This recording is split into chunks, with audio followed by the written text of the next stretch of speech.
Вы смотрите шоу Билла Косби? Я тоже. Я люблю шоу Билла Косби. Я всю жизнь был поклонником Билла Косби, никогда его не встречал, а тут он позвонил примерно год назад и отчитал меня за то, что я неприлично разговариваю на сцене. Это реально странно, потому что мы с ним даже не знакомы, но он решил, что должен позвонить мне, потому что он Билл Косби, и все мне объяснить, в чем вообще суть комедии. А я сидел и слушал, как он меня отчитывает. А когда тебя отчитывает Билл Косби, ты забываешь, что уже вырос, и чувствуешь себя одним из его детей, бля. Я забегаю в дом, весь в ожидании разговора с Биллом, беру трубку, а Билл начинает нотации. Я такой: «Здрасте, мистер Косби», и слышу: «Я бы хотел поговорить с тобой насчет некоторых вещей, которые ты делаешь на сцене».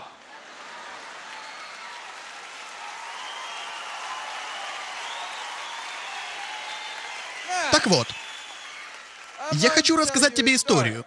Он всегда рассказывает истории. Я тебе расскажу историю. У меня 5 детей. Раз, два, три, четыре, 5. 5 детей. Я живу в Массачусетсе с моей женой Камиллой и моими 5 детьми. Так вот, из 5 наших детей 4 девочки и 1 мальчик. Мальчика зовут Энис. Он любит твои выступления. Однажды он приходит домой из школы с сияющей улыбкой на лице. А мой сын так похож на меня. Он входит в дверь, смотрит на меня с такой сияющей улыбкой. И я не могу сопротивляться. Потому что это такая чудесная улыбка. И он приходит, и я говорю: «О чем ты думаешь?» А мой малыш говорит мне: «Я улыбаюсь, потому что мне нужны деньги, чтобы посмотреть шоу Эдди Мерфи. Дай мне денег на билет». Так вот, когда малыш так улыбается, потому что ему нужны деньги на билет, я должен дать ему денег на билет. Я деньгами в доме не распоряжаюсь. Деньги на билеты у моей жены Камиллы. Так что я должен пойти на кухню, где моя жена готовит обед для семьи. И она на кухне готовит. У нее в руках половник, и она готовит обед, понимаешь? Она готовит. А малыш входит в комнату с улыбкой на лице и говорит: «Мама, пожалуйста, денег». Она дает ему денег, и он идет смотреть твое шоу. Так вот, мы сидим в гостиной и ждем, пока Энис вернется. И вот примерно в 5 утра наш малыш входит в дверь. У него странное выражение лица. Как будто он услышал на твоем шоу такое, чего никогда раньше не слышал. И я говорю своему малышу: «Малыш». Я говорю: «Что говорил этот человек на сцене?» А он говорит: «Папа, он вышел на сцену и говорил». Я говорю: «Так что он говорил?» «Папа, он вышел и говорил всякое такое». Я говорю: «Что он говорил?» «Папа, он вышел и сказал: привет, идите нахер, ёб вашу мать, поцелуйте мой огромный черный хер, отсосите, возьмите за щеку, сосите хер, идите в жопу».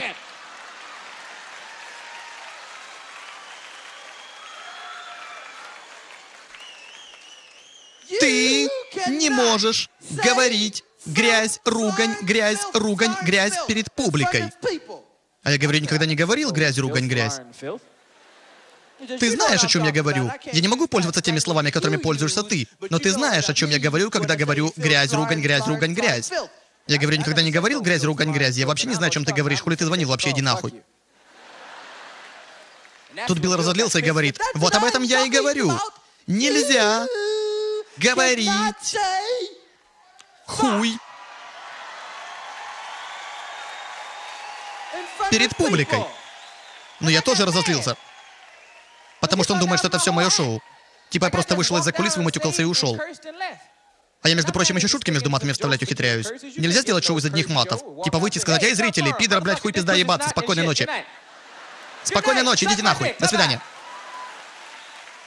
Я разозлился. Я был так зол, что позвонил домой Ричарду Прайеру и сказал: слышь, Ричард, Билл Косби мне тут звонил и сказал, что я слишком много ругаюсь. А Ричард сказал: когда уебан опять позвонит, передай ему, что я сказал: иди ты нахуй.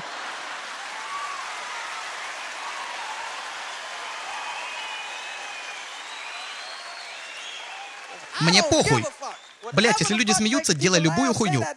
Он спросил: люди смеются, когда ты говоришь то, что говоришь? Я сказал: да. Он спросил: тебе за это платят? Я сказал: да. Он сказал: передай Биллу, что я сказал: налей себе кока-колы, заткнись нахуй и улыбайся.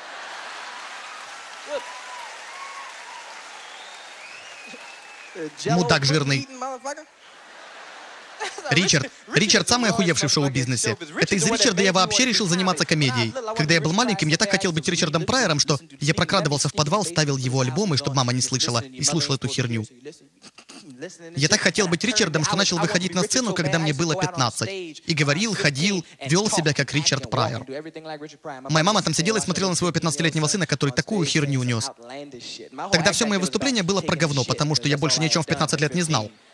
Это был весь мой жизненный опыт, но звучало похоже на шутки Прайера. Я говорил типа, знаете, ну иногда идете посрать, и когда срете, вода забрызгивает жопу. Вас это не бесит? Знаете, вот что меня реально бесит? Это когда говно наполовину вылезло из жопы, а потом хуяк и ползет обратно. Нормально. Ну нахера оно обратно в жопу ползет? Вылазь нахер, ясно?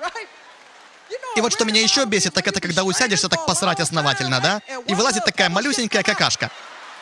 Нормально. Малюсенькая такая. Так и хочется засунуть голову между ног и спросить у жопы, это что нахер, все, уже конец? И вот еще что меня бесит жутко, так это когда жопа не хочет с тобой сотрудничать. И сжимается, и какашку пополам. Вот это реально нахер бесит. Потому что теперь жопу вытирать надо часа 3-4, да? 12 рулонов туалетной бумаги из этой херни. Но вот что больше всего меня бесит, больше всего, да? Это когда просрался так, чтобы на целый день, да? Закончил срать, смываешь, и раз, кусок говна плавает.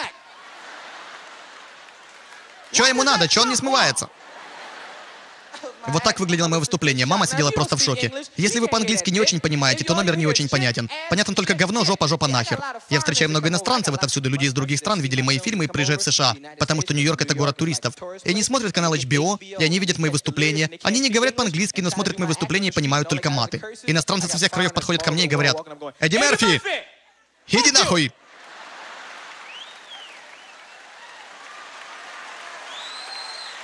«Иди нахуй, Эдди! Я тебя знаю! Я видел по телевизору! Ты тот, который иди нахуй, да?